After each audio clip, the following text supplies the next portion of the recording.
Krypton, the home of Superman, has always been a part of our hero's origin. However, in the first issue of Absolute Superman, we see the planet differently than ever before.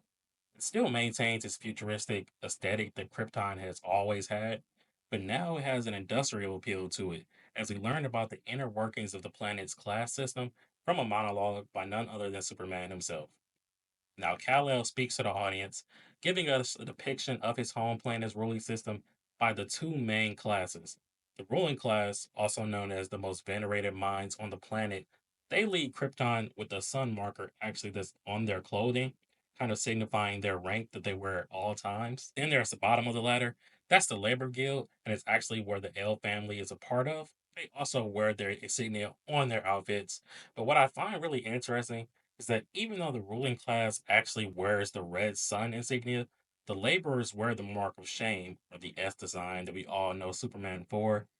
But the lower class are also referred to as the children of the sun. They are the ones who make their own way with their own two hands.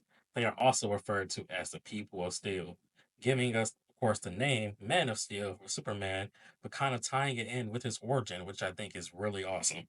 Absolute Superman is the last of the DC major trinity to get his debut issue, and so far, I have to say I love everything we have seen in the new Absolute universe.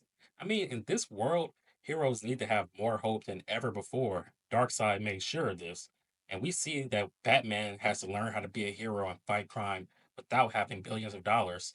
Wonder Woman is the last of the Amazons and no longer can rely on Themyscira for help. She still has to become a hero. And for Superman, he seemingly arrives on Earth with no allies and no found family like the Kents. But before we get to that part, we must learn about how Kal-El's father was part of the mining faction on Krypton who believed the planet was dying, but due to his social status, every plea he made went to deaf ears. From Kal's perspective, he tells us that pillaging of Krypton's natural resources was actually endangering the planet. He warned, and without drastic reforms, could someday lead to global catastrophe, which we know is the case. Cal says, because of this, my father was laughed out of his graduation, out of his position in the league, out of his life as he knew it. But he was right.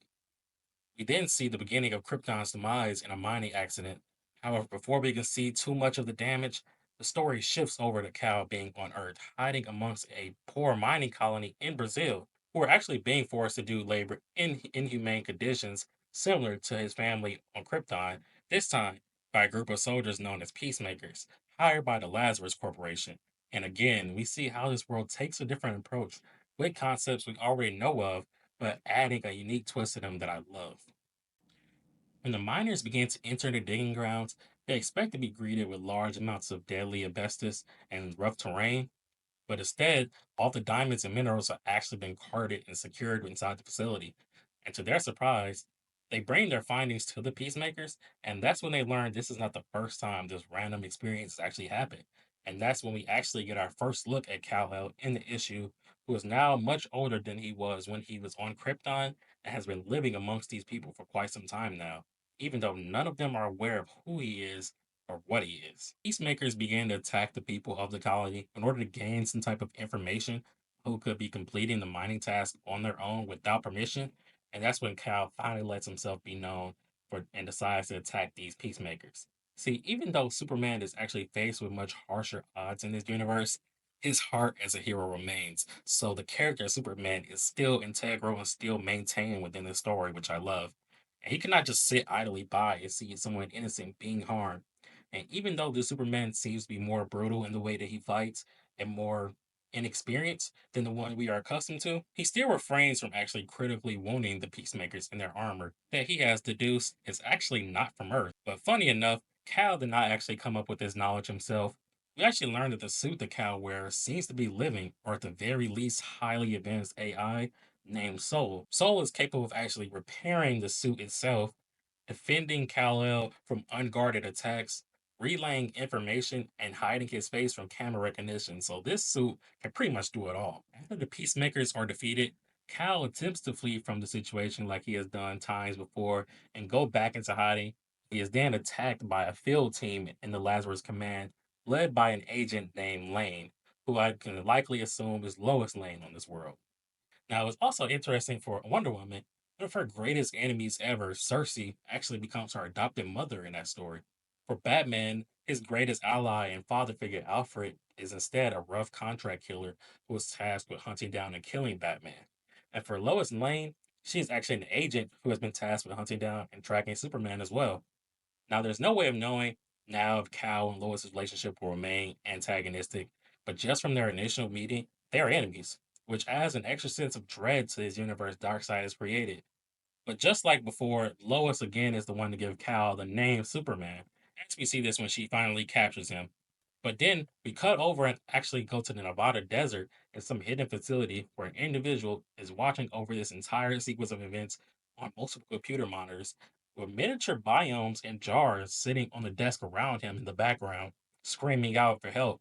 I bet it's safe to assume this individual will actually be the brainiac of the Absolute Universe and possibly the first major villain Superman may face, which I think is awesome. The final shots of the issue actually show a desolate Kent family home that was actually seized by the Lazarus Corporation, showing that the Kents are not there to help and give console to Cal. And it then flashes back to Krypton as Jor runs back to his home, which I think is interestingly enough a farm. So in this universe, Superman still grows up on a farm, but rather than growing up on a farm with the Kents, he grows up on this farm with his actual mother and father.